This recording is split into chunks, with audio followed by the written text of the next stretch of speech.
Yes, that's right, Stephen Fishbach. An emotional night on Survivor. Rob, I love this episode. It sounds like we have a difference of opinion. We were talking a little bit right before we started podcasting. I thought this was such a great episode, and I'm excited to discuss it with you. Good. We got a lot to talk about here tonight after episode number 5, hour number 5 of Survivor Ghost Island. And yeah, and I thought that this was Ghost Island's sleepiest night yet. I felt like that we had such a fast start out of the gate. Boom, boom, boom, boom, boom. And then this week I thought was a much slower pace. I know that, hey, if you're one of these people that's like, too many idols, too many advantages on Survivor, get it out of there. I don't want to see an idol every week. Hey, this one tonight's for you. Is that what those people sound like? Tonight's for you. This was your night. No idols, no advantages. Pagonging, you got it. yeah, exactly. The majority alliance, successfully picks off the minority alliance with no drama whatsoever. That this is the episode for that. This is the episode that was representative of basically the first half of Survivor. Yeah, so this was a old school night, and we'll discuss it. And Stephen Fishbach loved it. I loved it, and I'm going to tell you why when it's the right time for that. Right. All right. Well, we'll get into all of that. Okay. A lot to do. We'll be speaking with Stephanie Johnson on the exit interview tomorrow, and we'll hear what she has to say about all of this, everything else that went on during the game. So a lot of questions for her coming up. We've got so much coming up about this podcast, about this episode, Stephen. I'm going to speak from the great heralded season. People said, Rob, please, we want more people from Millennials versus Gen X. And I said, okay, since you requested it, I will do it for you. Figgy is going to join us. She will weigh in on everything going on. Talk about the Jenna Seabass thing. Yes, so we'll talk about that. Then we have a extra podcast this week, not a recap. Wow, you picked the right episode to have extra podcasts. Yes, Corinne Kaplan is going to be here in the studio on Thursday night, so we will have a conversation with her. How much we get into the Survivor episode remains to be seen.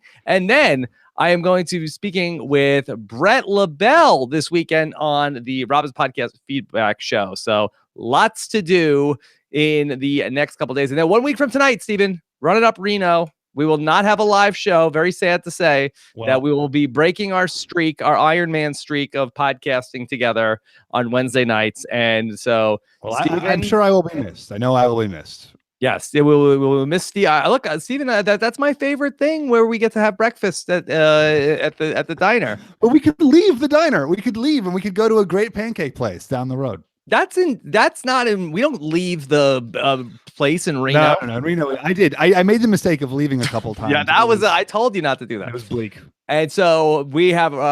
We'll be in Reno, Nevada. Come out to the Peppermill Resort. We got a great show, completely free if you want to join us to watch Survivor live at the Peppermill Resort in Reno at 8 p.m. Pacific time. Myself, Tyson Apostle, Adam Klein, Ben Driebergen, Coach Wade, Kevin Martin. Can you believe it? It'll be a great show. And if you want to book a room at the Peppermill Resort, go to runitupreno.com. Use promo code ROBRENO, ROBRENO. Get 20% off a room at the Peppermill Resort. But you don't have to stay there. You do whatever you want. Come for free. You should stay at the Peppermill. The Peppermill's great. It's great. It's great. But some people say, hey, look, I just want to come and leave. That's fine. Come watch Survivor, podcast, after party to follow, all compliments of Jason Somerville and Run It Up Reno. Okay, Stephen, let's talk about everything going on here in this tribal council. And it was, it looks like it was a open and shut case in that it looked like Michael and Jenna were told what was going to happen ahead of time. So it wasn't really like three people fighting for their lives at tribal council, which I do like. Well, they don't know. I mean, they've been told this thing. They don't know, right? Because ultimately, those 5 Navidi can choose whomever they want to eliminate. So even if they're, you often don't tell the minority alliance the correct plan, right? In fact, very frequently, probably the better move is to tell them a different plan so that they don't, just in case there's an idol out there, they don't, screw up everything for you. That's interesting. Yeah. So, I agree. Maybe it was a mistake to tell them. Or do you think that maybe they sort of picked up from what they were putting down at the tribal council where to put their votes for Michael and Jenna? Yeah, it's possible. Or maybe they said we're going to split votes and you guys better vote for Stephanie or it's you, or, I mean, or they thought, this is the only way to really build trust is to vote together. There's also dangers to misleading that other group when you're in that power position, because then you never build that trust. I think we talked a little bit last week about how important it is for the new tribe to come together. And if you just give them a fully diversionary plan, they're never going to truly be on your side. So to include them in the Stephanie vote could be a good move, and could really foster a lot of tribe unity. Stephanie's the right choice, right? Really clearly the right choice of those three. Yeah, I think you could argue a case that it could be Michael, but I think that, based on what they were saying and what we've seen from her, specifically, her greatest moment of the season was that conversation that she had with Jacob, where she just had him hook, line, and sinker. She's the biggest strategic and long-term threat in the game, I would think. Yeah, and she's got this closer relationship with Jenna. And, Michael is such a big, beautiful target at Emerge. It's interesting that, it's not like guys for the most part are winning out to the end, but they still are big targets at the merge, just, almost out of tradition now at this point. So, I think when you're so close to a merge, they're at 15. Merge, they got to assume, is at 13 or 12. I'm a fan of leaving in the big guys because they're going to be big targets at the merge. Yeah, I'm on board with that. Do you think that Stephanie did enough to throw Jenna or Michael potentially under the bus? I mean, she talked about how it's her dream to stay. And Taryn talks about this a lot on the Big Brother podcast. Taryn is a guy who does Big Brother podcasts for us, Stephen. And he talks a lot about how when you make people feel guilty, it doesn't make people want to keep you around. It makes people want to get rid of you. Do you think that she may have struck the wrong chords with the Naviti group of trying to play on their emotions of, hey, I really want this. It means so much to me to be here, as opposed to maybe she could have thrown Michael or Jenna under the bus? Well, I think at that point, right, by tribal, it sure seemed like the decision was made. The time obviously to politic is beforehand. We did see her politicking, right? We saw her talking to Bradley. We saw Michael talking to Bradley. They sort of both made the case. P.S. Bradley, I think, at least as seen here, pretty clearly the leader of that Naviti group, right? Like both Stephanie and Michael went for Kellen. I think Kellen's in there too. I think they're all making, right? We saw each one of them kind of making the case. And I think that's how good Survivor Alliances operate. But at least from the perspective of what we saw with both Michael and Stephanie approaching Bradley, like they're making their cases to him. And Stephanie even had a confessional, though, something along the lines of, I need to make my case. And especially to Bradley, I need to make my case. So it does seem that he's those five Navitis are all equal, but he is maybe the first among those equals. Okay. So in terms of what happened at last week's tribal council, do you feel like that this die was cast based on how last week's tribal council went? And if so, how would Michael be able to come back? Do you think he did an effective job of getting the target off of him after his idol play last week? Yeah, it seems so. I mean, it seemed like making that case that I'm really, I'm super loyal, but ultimately I have to think that their calculus is more about who's going to be a bigger target at the merge, who's going to be more useful to us in challenges if we do have more challenges going forward. It seemed like all of the stars sort of aligned in that to make Stephanie the best choice. What about Stephanie versus Jenna? What do you think is there an argument to be made that they should have voted off Jenna? Not really. I don't see it. I mean, other than if they are concerned about our Seabass and Jenna now a thing, do we need to worry about that? But they described it as, okay, well, Seabass is controlling her.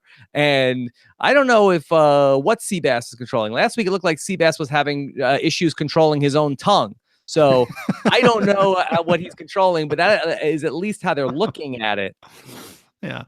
Well, yeah, I guess that's right. And, as thin as that romance was, or showmance was, at least it's some sort of connection, and it didn't really, and so, yeah, I agree. I think keep Jenna, keep Michael. Stephanie's the right elimination candidate. Let's talk about the immunity challenge, and I'd love to get your take on, do you feel like could this possibly have been a throw with Bradley and Kellen on the puzzle. Now, again, these are two members of Naviti here. We saw Kellen very upset after the challenge, but she could be an actress. Do you think, is it possible that Naviti, with putting their people on the puzzle, was throwing this so that they could ensure that they went to tribal council and could take out another Malolo number this week? I did not see that happening. I don't think we saw anything to support that. I think that's fan fiction right there. I don't think there's any. Steven, I'm positing something to you, and I'm asking for you to weigh in on it. I'm not saying Well, that. I'm saying no. I'm saying if that would be fan fiction. I don't think we saw anything that would be that could support that, and I don't think we saw any reason to think that. From all we saw, right. And anything is possible, right? You always hear, and who knows what, it's not canon. If the contestants afterwards say, "Oh yeah, I lost," it's like Philip Shepard in Caramone. "Oh yeah, I deliberately threw that challenge against Reynolds." You can't trust what people say after the fact. All you can trust is the narrative we see on the screen. If you're Stephanie, though, or Michael or Jenna, do you insist that you get put on the puzzle in terms of that? I can't risk. What if Naviti is trying to throw this challenge? Do I need at least one Malolo working on the puzzle? I don't think so. I mean, you've got you've got such a, I don't know. I mean, if anything, like just personally, I would not want to be on the puzzle because like maybe if one of them botches it, it's an in to say, wow, that guy, really screwed up the challenge.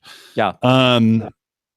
Yeah. I mean, maybe, or like some people just want their fate in their hands. Would you in that situation, Rob? I don't think that would be on my mind, but yeah.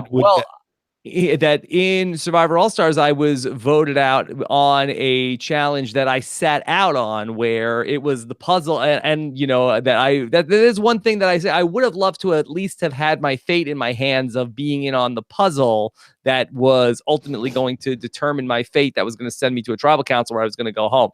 But Kellen and Bradley did assemble the puzzle together 2 tribal councils ago when Morgan went home, and they were very effective. So it would be hard to sort of quibble with that team. Apparently, they've had a string of. I mean, I guess they've had a string of puzzle successes. They actually seem to be making pretty quick time. I mean, it didn't look like they were doing something wrong. It just seemed that the other guys were doing it, slightly faster. And they had a head start too on the Naviti tribe, right?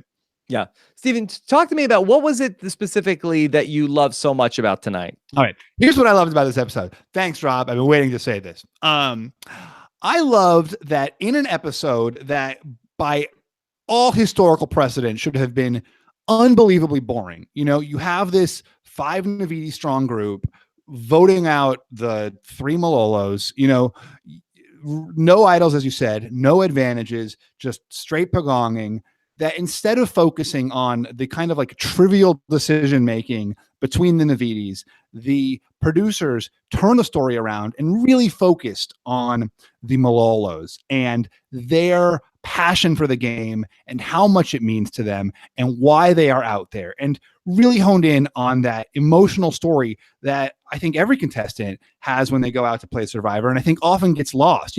For the people who play Survivor, like that's the biggest part of it, is their, these profound reasons that they're out there, the daily struggles to push themselves to achieve these things for their families, for their children, for themselves. And, I think very frequently the show is just about, this 5 versus this 3, and I got this magical tool and that magical tool. And I think for this episode, when there wasn't that much strategy involved, to really focus on and make this the question to be about, which of these powerful stories is going to get ended right here through no control of their own, I thought turned a potentially really boring episode into a really moving episode. And I was genuinely moved by Stephanie and Michael, and probably not as much Jenna. She didn't have as much of a chance. Other than her hair smelling like a dead weasel, we didn't get a lot from her. But I do think they made a compelling case about why Michael's motivation and Stephanie's motivation. And then also we got to see a lot of Naviti's side of the decision-making process of why Michael versus why Stephanie. We saw that Stephanie went to Ghost Island in this episode. I thought that she could have done more, Stephen, to at least play it up. She saw Jacob Derwin come back from Ghost Island, and in some ways that maybe she saw, okay, well, I know that doesn't work, but I feel like that there could have been a bluff that she could have perhaps maybe hinted at stronger. I know that we saw Desiree go through her bag and say she doesn't have anything. I guess we could vote her out, but I feel like that there could, and again, who knows if there was more to be seen, and we'll ask her about it. But I felt like she could have done more to sort of at least imply that she had something. Yeah, I agree with you, Rob, that, that's probably a missed opportunity. Walk around with like whistling with your hand in your pocket conspicuously, find a large rock and, put it in, I don't know, your pocket, I guess. Mm-hmm. I agree that there's definitely a bluff that can be made there, and you don't have to say anything with that, right? You just hope that the threat of that, whatever it is, makes them on the margin pick someone else instead of you. I did really like the way they focused on the Navidi decision making. To me, that actually really captured how arbitrary so many Survivor decisions are, where they're like, first they're like, what about Kellen? They're like, nah, it's not. Now it's Michael. Then like, sorry, what about Stephanie? Then Kellen walks off. She comes back. Chelsea says to her, actually now it's someone else. And, and just the way it shifts with every conversation. Kellen had a really great quote about it that I thought was so accurate, which is, it may just have been one sentence that one of us said that changed our collective, and that's going to make all the difference tonight. And, certainly I really felt in my last season that that's really how decisions were made. They just changed moment to moment. Whoever made the last most compelling argument right before tribal, that's who went home. It didn't have that much rhyme or reason often. And that was, I think, part of what to me was so powerful about tonight was you had these three really powerful stories, these three people who were so desperate to hold on to this experience, and that experience was going to be taken away from them for almost entirely arbitrary reasons.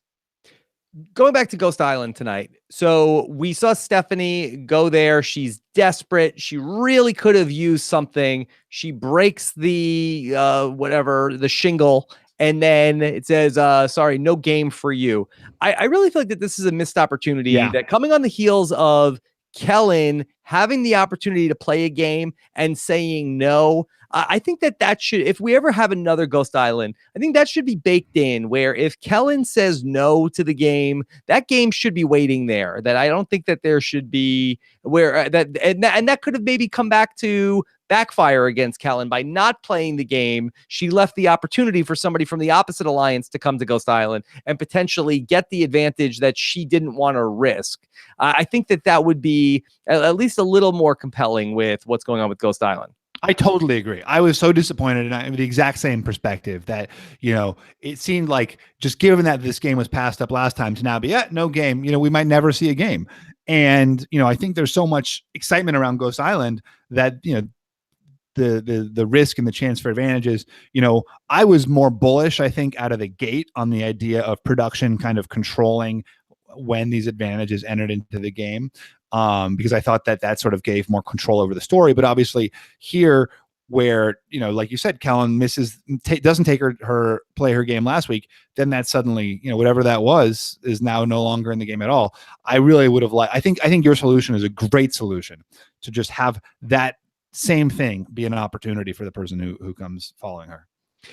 Something that is pretty compelling about this season is that, yes, we are having a pagonging, but I do think that the pagonging at this point in a pre-merge pagonging is happening in the most interesting way, in that we had the tribe that was pretty much like a tribe unity tribe under the leadership of Brendan that probably would have been more likely to stick together post-merge. That's the tribe that's being picked off. Whereas the tribe that was severely fractured from day one between the Dominic people and the Chris people, that's the tribe that has kept their numbers for the most part. And so when we get to the merge, I think it's very unrealistic to imagine a scenario where say that two more Malolos for whatever reason go out and we get to a merge. It's unfathomable to think that the 9 Naviti will stick together to the point where you think that Chris is going to have his people, and then you would think that Dominic and Wendell are going to have their people. Right. It is interesting. I mean, part of the reason the Navitis or the Malolos were able, did seem more unified was because in the first episode, they lost back-to-back immunity challenges. So, typically that discontent does come from sort of, some sort of basic essential rivalry.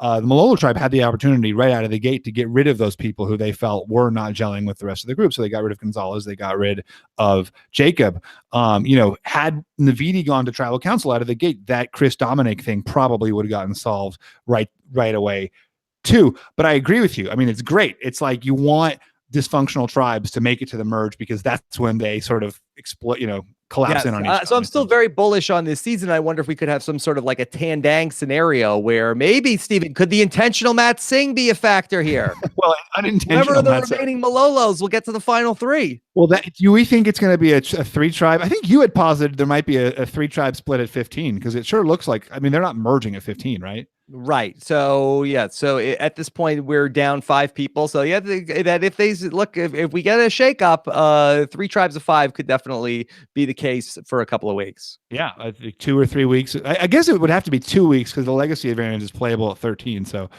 2 weeks of three tribes of 5, and then merge at 13.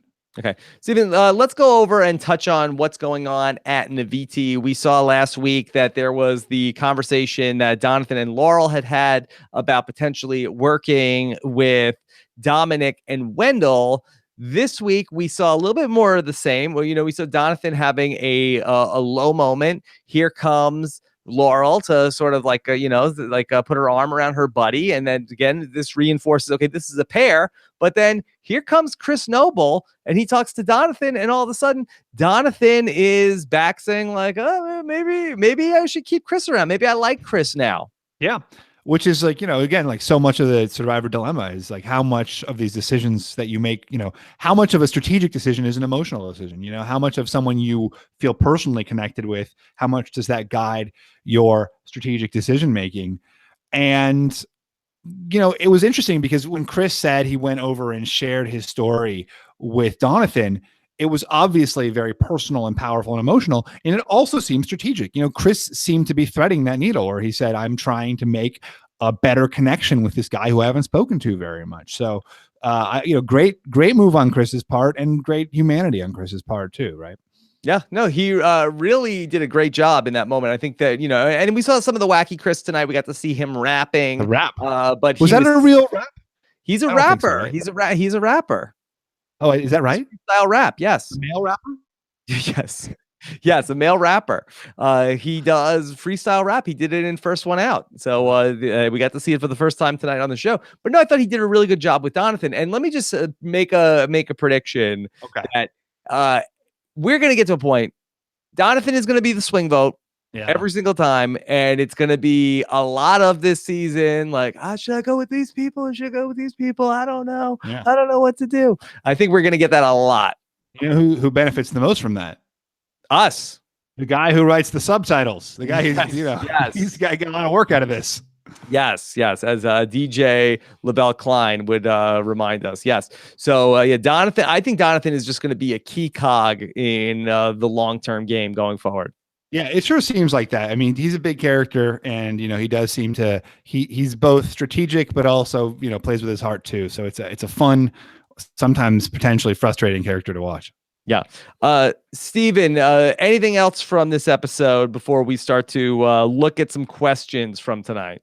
I don't think so. I mean, it really, it seemed like everyone played well, right? Once again, I think we've said sort of each week that everybody has basically played well and done the correct thing for themselves. I think we were hard on the Navidis last week, but I thought the Navidis did a good job this week, right? Yeah, overall, I really do. The Malolo Navidis, not the Navidi Malolos. I really do like this group, and it's been a fun one. I'm very bullish on the season, even though I do feel like that it was a pretty slow night overall this week. Stephen, who did you give the fishy to? Bradley?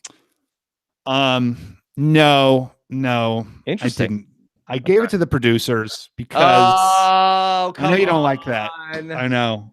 But I was so excited by this episode. And I really think that they changed their story structure. I don't think they've ever told a story this way. And, I'm analyzing it more at length in the blog. But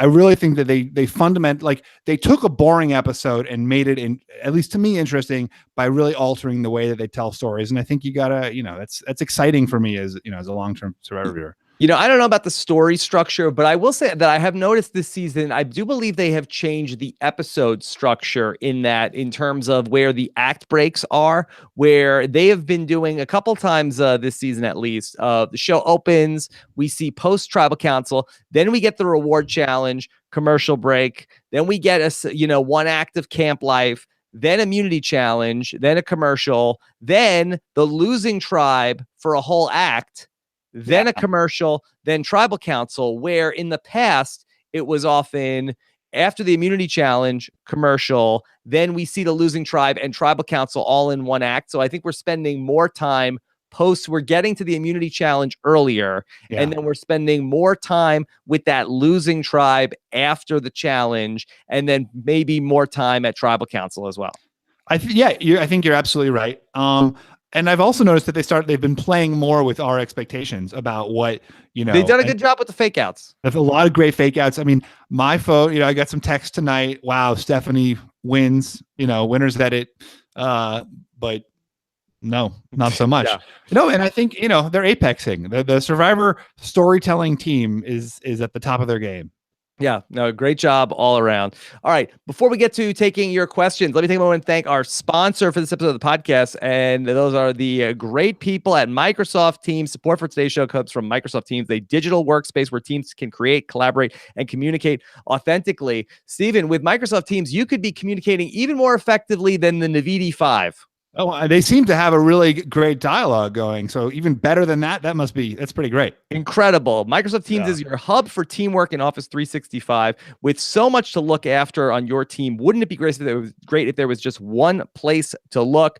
Teams is that single workspace where you can work, share, and connect with the people in your work life, because Teams is going to bring together your chats, meetings, files, and apps all in one place. You could collect all of the notes on who you want to vote out, take all of the texts, and all of the different, you could use emoji, Stephen, put everything all in one place, and take teamwork where you work with apps for mobile and for desktop. So whether you're sprinting towards a deadline or sharing your next big idea, Teams can help you and your team achieve even more. Look all in one place for everything that you need. Microsoft Teams is in Office 365.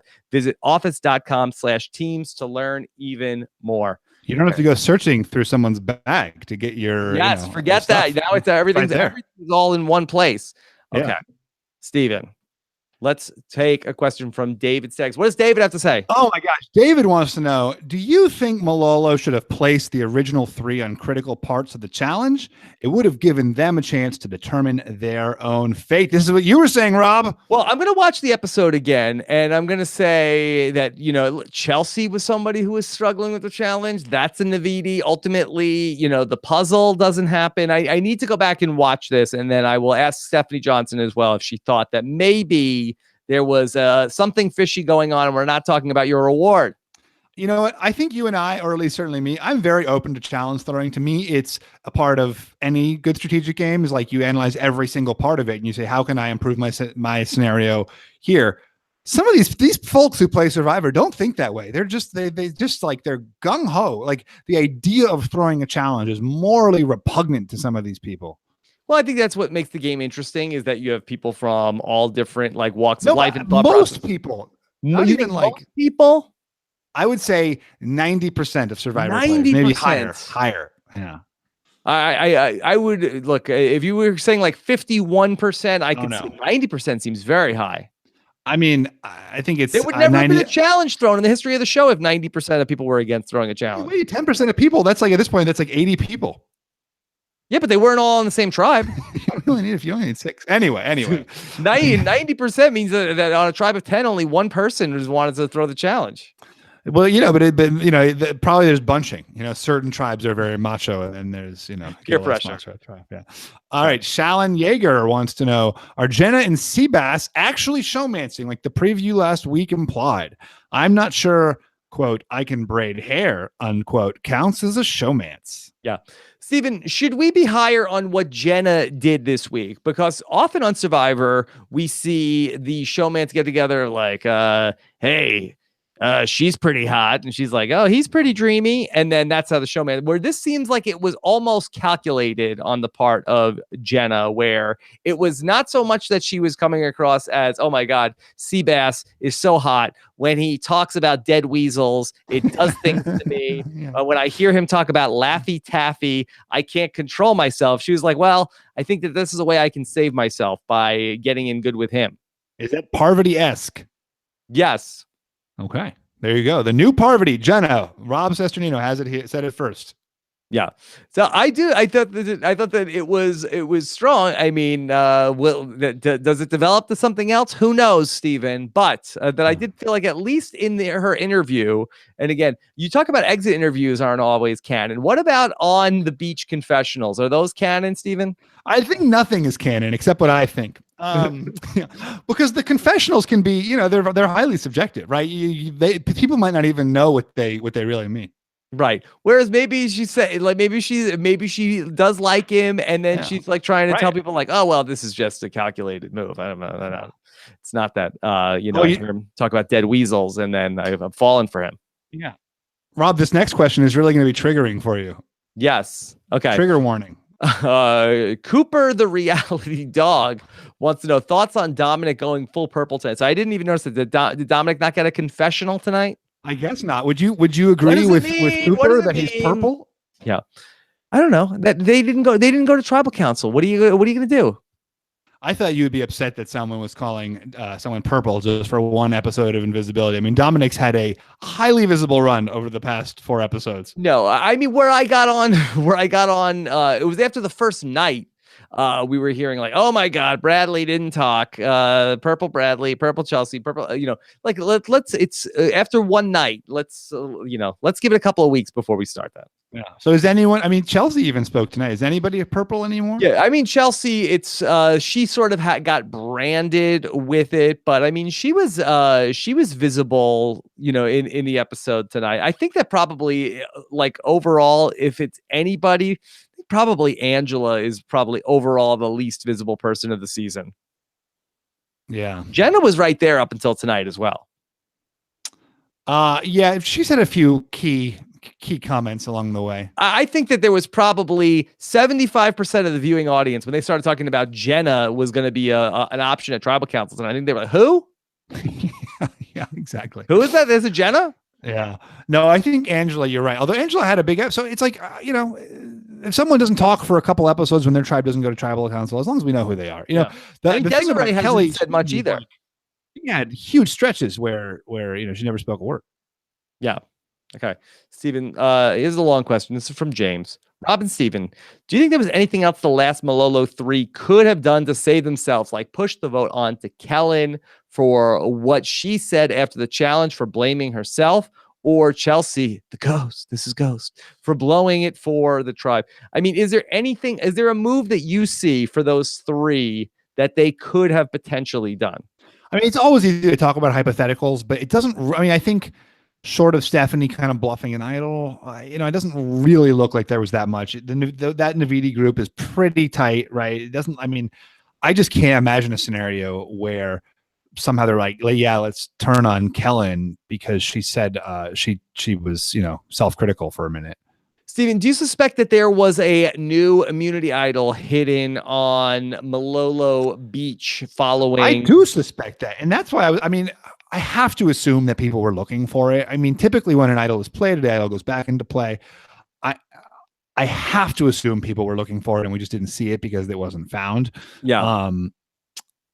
But I wonder though. I wonder maybe could Survivor have? And we have no evidence of this, but is it possible that Survivor is saying that we're going to put less idols into play, whereas in Survivor HHH that there was a lot of people who were saying like, oh, every time they play an idol, it gets put back. Whereas I think that there was something in the neighborhood of like 8 idols found in that season and then all played. Is it possible that Survivor says, okay, well, there's one idol at this tribe beach, one idol at this tribe beach, and then before the merge, once it's picked up and played, we're not restocking it.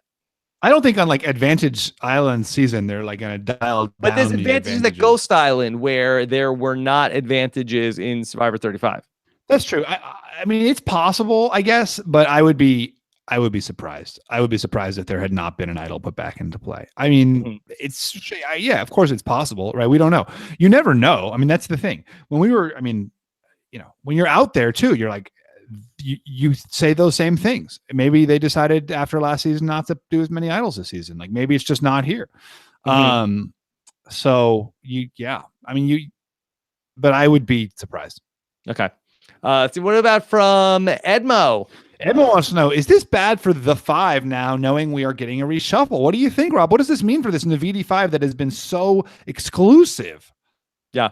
I don't know if it's necessarily inherently bad for them. I think that the odds are in their favor, considering that they had a group of five, and I feel like that chances are with a numerical advantage now. What is it? A 9-6 at this point, with there being Yeah. you would think that in any grouping of five that Naviti will have the advantage. But again, like I said earlier, that the Naviti are not necessarily as a nine a united group. So you could end up down in the numbers and you're a Malolo, and let's say you're Michael, but you end up on a tribe with Dominic and Wendell and Chris and Angela, Right. and all of a sudden I don't think those four are gunning for the one Malolo that's there.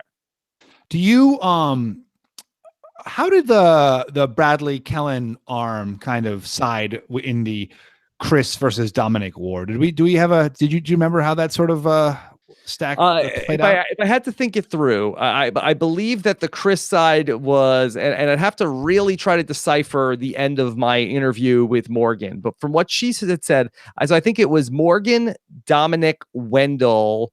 I believe Kellen was with them, and I'm not sure who the fifth was. Maybe it was Bradley. I think that it might have been Bradley, and then I think the other five were together. So it really was an even split there. Yeah. Wow. So it'll be interesting to see how that group ends up coming together. That could be the biggest story moving forward once we get these new tribes. Yeah, interesting. Okay. What about What did Timothy? Oh, you go ahead. Did Stephanie, talking about her kids, put the final nail in her coffin because they saw her as an early jury threat? I mean, I don't think that it changed anything, but I don't think it necessarily was productive, where you only get so much time to talk. And while it was good for understanding her as a TV character, I don't know if it was changing anybody's minds. Yeah. I mean, look at what Michael did, right? Which was like Michael made his plea. Yes, I did this thing, but that just shows how loyal I am to my allies. And I'm going to be that loyal to you moving forward. Yeah. Whether or not they believe that and whether or not that had an actual influence on their decision making, still, that's the right kind of argument to sort of use the criticisms as a way of saying, this is why I'm going to be an amazing ally. And why I'm going to work so well with you guys moving forward. It didn't look like Stephanie had that. It's possible she said something, we didn't see it. It didn't seem like Stephanie had that moment of really pledging herself or kind of making her story in some way serviceable to the Navidis. I know it seems counterintuitive, but we're talking about all these different things. Probably the best thing she could have done is something along the lines of, I am a big dum-dum. 2 + 2 = 5. I'm a stupid idiot. That I think that she just I think that what she needed to do is downplay that she is a threat. I think that people felt like, oh, she's the most threatening. So had she come across as a stupid moron, I think that she would have been much more likely to have been kept in the game, as opposed to being somebody who is seen as a very capable threat. What about No if matter she how had loyal she's like saying she is? what if she had been made like a total freak out and acted terrible, and she just acted like a total jerk to everybody, and then they'd think, oh, we got to keep her now because no one likes her. Joe Mena at points last season, where that Joe was terrible, and then people said, we should keep him around. Yeah, so exactly. Early in the game, but I think that sort of like I just don't know if the straightforward approach is it makes sense, but I think that people look at that and say, oh, I gotta watch out about her. Yeah. So. Yeah, I think there wasn't very much Stephanie could do. I mean, again, like almost it really nothing, did seem somewhat arbitrary. It just was like maybe there's a way to finesse the conversation right before tribal, where what about this? Like right before tribal, she gets all the Navidis together and is like, guys, let's make a plan to vote out Michael. We all agree Michael, right? Then they lock it down. They go to tribal. No one has a chance to change, to say anything different. And, if you could really finesse that timing right before they leave for tribal, that might short circuit the sure thing. So she's gonna get them to vote to tell them, but wouldn't they just say to her, "Okay, great, we love it, great plan," but then I'll still just vote her out? Well, but if they don't have another opportunity to talk amongst themselves, it's like right before tribal, like in that sliver of time before they leave, to change the vote. What did she say to get them to change it? How did she get the target? She's standing there. They're all standing around. She's there too. You know how Survivor conversations happen. It's like whoever the 6 people are in that group, and she's like, "What about Michael? Are we all good with Michael?" She makes her plea, and they're like, "Yeah, okay, we'll do Michael. That's fine." And then then they go to tribal, and no one in that Navidi 5 has had a chance to confirm with each other. So they're like, "I guess we got to go with Michael now." Yeah, but we'll keep talking. I don't know how she convinced them to put the vote on Michael. But it doesn't matter that she doesn't have to like convince them. She just has to get them to vocally say to each other so that there's enough. So that is there a Jedi mind trick involved? No. Nobody has to, because like people don't vote. No one's like voting based on. Hey, I heard the vote is for Michael tonight. Oh, pass it on. Oh, what's that, Michael? No, all right. Obviously, this is way off the reservation, but nobody's doing nobody's you don't make it. The vote doesn't come about because people are necessarily convinced that this is the right person to vote for. People vote for the person who they think that their alliance is voting for. Like, we made a decision as a group, R5 is voting for this person. So if you think that maybe there's a chance, look, this is very far-fetched, where we're just is it sort of like, hey, I heard the vote is Michael tonight, pass it on. Yeah, and then you're like, okay, I guess I heard the vote was Michael. Okay, look, it couldn't hurt. Yeah, couldn't hurt. Okay, Pat Tad, was Stephanie allowed to keep the parchment that said "no game for you" to prove she didn't get an advantage in the game? Yeah, but yeah, we think so, right? We've actually, as far as I know, we haven't heard definitively about that, but we also think that she wouldn't want to have that, right? We think she should use the threat of an advantage to her advantage. Yeah, I even feel like the threat of I tried to play a game, I don't have a vote tonight. I guess I suck. I don't have a vote. I'm not a threat. I feel like that just anything just to sort of break the normal chain of thought of, okay, this person's a threat, we should go after them. Like, if you can make yourself appear non-threatening in any way, I feel like you have a chance. Yeah, but here, wait, say that again. If she went back, even if she came back and said, "Hey, I tried to play a game, I lost, and now I don't have a vote tonight, so I'm so stupid." I think that. But weren't you saying that she should like make it seem like she did have an idol? Any of those things, Stephen, where there's no bad ideas in brainstorming right now, except for try to tell everybody that you heard the vote was going to be Michael. You know what? You're wrong. It's idea. Look, you used the logic of a vote against you're like pretend this rock, carve a face onto a stick. I'm like, actually use the mechanics of social interaction against the people making the decision. Sure. Throw stuff out there, short of the Jeff Varner zone. I think that there's lots of good ideas that we're coming up with. Yeah. Okay. Allison Keeler wants to know, is Survivor doing a better job of hiding who is going home each week? Yeah, I think we said that we think they're doing a very good job hiding the blind sides. And I thought they gave you enough tonight to make you think that there was a shot that Michael was going home tonight. Yeah.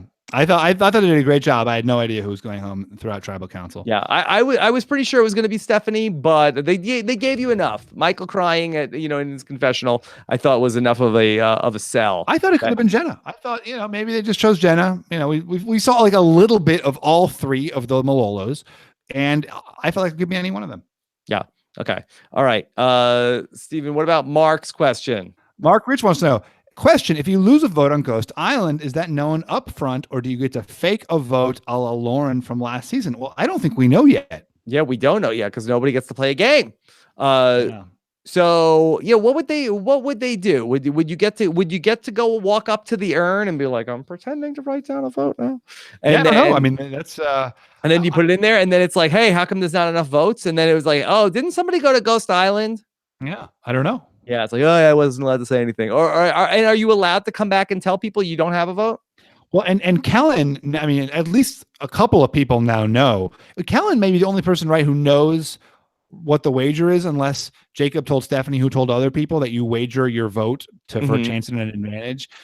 So we don't really know how widely that information has disseminated among the players either. Yes. Although a little bit of a good thing for Dominic tonight was that Jacob told Stephanie that Morgan had the legacy advantage. Morgan got voted out and willed it to Dominic. That from what we've seen on the show, Stephanie was the last person who knew the whereabouts and the existence of the legacy advantage. So now Dominic is able to sort of like get away scot-free with the perfect crime here, in that he has the legacy advantage and nobody else knows of the existence of the legacy advantage. Oh, that's a great point. No one even knows the legacy advantage is in the game. And is owned by a friend of Morgan, who is Yeah. Fella Navidi. Yeah, great. So, That's exciting. interesting development there. Okay, Stacked in Florida wants to know, why are they breaking the Ghost Island game? Are they going in order? Yes, that is actually what they are, going in order. And then so the tiles are laid out. And so when in the sixth person to go there will break the next one going from left to right. Yes, I'm really hopeful that the my vote steal gets up there. Yeah. Your vote steal is going to be after the merge. I hope it makes it, though. I hope it makes it to the show. Yes. Will you love it when people they'll read the note and be like, Stephen Fishbach had the opportunity to do this, and then he ended up playing the wrong vote, and he put a vote. He stole Joey Amazing's vote, and then he got voted out at that tribal council. You know, my dream is that it says he played it correctly, but he trusted the wrong guy, and this is not cursed after all. Okay. So we'll see if that ultimately, like, didn't Sarah Lucina break all the curses in Game Changers? Yeah, yeah. The legacy advantage got she played that worked out well for her too. Okay. All right. What about this question, Steve, from Mark? Mark wants to know, Desi looking in Steph's bag and finding nothing was funny. I mean, Steph could hide an idol or advantage anywhere else besides the most likely place. I don't think a lot of people just hide things in their bags anymore. Even Kelly Wentworth, who had her idol in her bag, they were wrapped up in her old socks. Yeah. So it's not like you're just like going to reach through someone's bag and find an idol, I don't think. Stephen, could you just reset in Token Sheens? What was the issue with the idol that was who saw it? Was it JT saw it in your bag? Was that where Taj saw it in somebody's bag? Yeah, I had like lent it to, so Taj had given it to me, and then I had lent it back to Taj or she had taken it out of my bag, actually, because whatever, it was a point of contention that I was like, I can demand it back. Anyway, she had taken it out of my bag in order to make a fake idol that we gave to Joe Dowdle, and JT saw it in Taj's bag. Okay. Stephen, do you think any survivor will find the idol that JT buried back at camp during Survivor Game Changers and will dig it up and then be able to use it in this game? My hope is that there's a note that someone did, this is the cursed note that has, this is the idol that JT left back at camp when he got voted out during Survivor Game Changers. Yeah, it seems like a deep cut. Okay, we'll see. Maybe somebody will find it. All right, let's do one or two more. Emily wants to know, do you think it will be 3 tribes of 5 or 2 tribes of 7 with Ghost? I think 3 tribes of 5, right? I think so. I think the Survivor loves 3 tribes. Haven't gotten 3 tribes yet. Yeah. Okay. All right, Jason Rogers wants to know, does anyone know if Steph has any kids? Don't think she mentioned it. Yeah, that's a good question. Do we know? Can the chat room tell us if Stephanie has kids or not? It's a good question. You know what I love about Ghost Island? I think they're doing a great job with storytelling on Ghost Island too, where the person who goes to Ghost Island every week is getting this powerful emotional story. And so they're using that time on Ghost Island to really focus in on that person's drama in a way that, every time someone goes to Ghost Island, I'm like, this is the new winner. This is such an emotional moment for that person. And I think they're really doing a great job of taking what, used to be somewhat dead air with Exile Island or any of the other islands and kind of making it a powerful moment for some storytelling. Yeah. If this was Exile Island, we would get like some version of that, but it would be them looking for and finding the idol. It would be like it would be almost the same story. It's like as someone who is a divorcee, I gotta find the idol. I know it's around here somewhere. And then, holding up the idol, we might get that story. But I feel like that this is a little more clean cut, and that we're spending some time with people that's not really around the idea of looking for the idol. And I don't even think for a lot of people, unless they ended up winning back in the day, you got those in-depth personal moments. And I think we're getting a lot more of them than we used to. I think that's being a theme of the past couple seasons. Yeah. Well, Hannah Litzke. Oh, go ahead. Sorry. Yeah. I mean, it's been a little bit of the haves and have-nots in terms of character development, but in terms of the people that we've seen, we've really gotten to know a lot of these characters. Yeah. Hannah Litzke wants to know, for a recruit, Chris is playing the game the best right now. Wow. Crushing it in the reward, sniffing out Dominic's idol, and bonding with Donathan. Not a fan of him, but he's here to play. He had a great night tonight. Yeah, probably his best night of the show. Yeah. I think it's really fun when there's a character who you don't necessarily like, who's playing really hard. Those are sometimes like the most fun characters to have on the show. I mean, obviously the best is when the character you like who's playing really hard, but it's also nice to have like a nice antagonist. No, well, he killed it in the challenge. So good for Chris. Okay. All right, Stephen, let's talk about what is coming up on the podcast. Of course, Stephen, Big Brother Canada 6 is in full swing. I know you were telling me about the live feeds, how glued you are to all of them. Can't stop watching all those players. Very addictive. Taryn Armstrong will be live on Thursday morning. We'll talk about the episode from Wednesday night and more. Everything going on from the feeds. That'll be tomorrow morning, 10 a.m. Eastern, 7 a.m. Pacific, live on the Facebook page and on robswebsite.com. The exit interview coming tomorrow morning. I'll speak with Stephanie Johnson and get her take on everything we talked about and more. And then join Taryn and Godfrey Manguiza, the lady pleaser. He's one of Stephen's all-time favorite Big Brother Canada players, correct? Yes. I love Godfrey. So great. He will be joining Taryn on Thursday night. And then I will be speaking with Figgy tomorrow. Steve, do you have any questions for Figgy? So many. I mean, there's so much to talk about with this episode. Yeah, so we'll talk with Figgy as well, and then don't forget podcast with Corinne and Brett LaBelle. You can send in questions to survivor@robswebsite.com, and of course, you can become a patron of Rob Has a Podcast. Get all of the extra content that we do. Stephen, do you know that we do 2 extra podcasts a week? The people don't even. Yeah. Yeah, what are you talking? What is it like? Is it like more Survivor stuff, or is it like behind the scenes? Like what's going on? It's a lot of me talking with the listeners. People ask questions. We talk about whatever they want to get into. We do a live show on the Facebook page, and then also the monthly patron cast as well. So that's all happening on the Rob Has a Podcast Patreon page. Go to robhasawebsite.com/patron for more Stephen Fishbach. What fun we had tonight. Hey, hashtag. What's the hashtag? What's the hashtag tonight? I would say, let's see. What did we talk about tonight? Male rapper.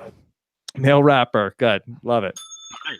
There you go. Okay. So again, just a programming reminder, no live know-it-alls after the East Coast version. Am I allowed to call it the know-it-alls when you're not there, Stephen? What do you want me to do there? What's your living will on that? Or, with when I've done it with other people, when you've done it with other people, Okay. We have an open relationship. It's like we're still still the know-it-alls, Right. Okay. All right. So we will be live after the West Coast version, one night only for the West Coast viewers, next week when we are in Reno at Run It Up Reno. And of course, I will be there with Tyson and Adam and Ben and Coach, and also another Big Brother Canada standout, Kevin Martin, Stephen. He's a phenomenal poker player too. Yes. He's phenomenal everything. Yeah. Phenomenal everything. Very handsome too. Great guy. Yes. And he does a great Stephen Fishbach impression. Really? I don't even know what that would be. Yeah, he doesn't.